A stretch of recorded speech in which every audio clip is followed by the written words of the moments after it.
wabarakatuh. Kawan sekalian di mana saja Anda berada, ketemu lagi dengan saya Rizal dalam channel Peluang Usaha.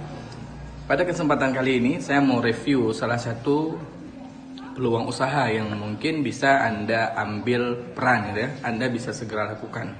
Yakni peluang usaha di bidang kuliner. Nah, kuliner posisinya itu bisa Anda mulai di Lambaru.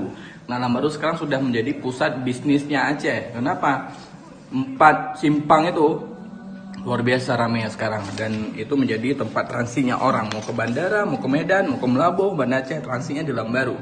Peluang apa yang bisa diambil? Peluang usaha pecal. Seperti ini.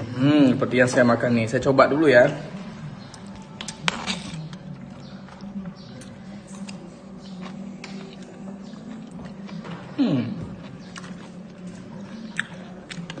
Pecal. Ini pecah di rumah saya, tapi dibuat sama istri saya. Pedasnya minta ampun. Banyak cabai. Entah murah cabai hari ini di Lambaru, nggak tahu juga. Yang jelas pedas. Nah, peluang ini bisa Anda ambil.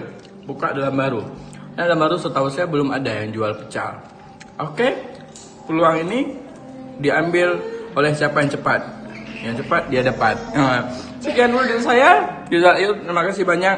Jangan lupa like, comment, and share. Terima kasih banyak. Assalamualaikum warahmatullahi wabarakatuh.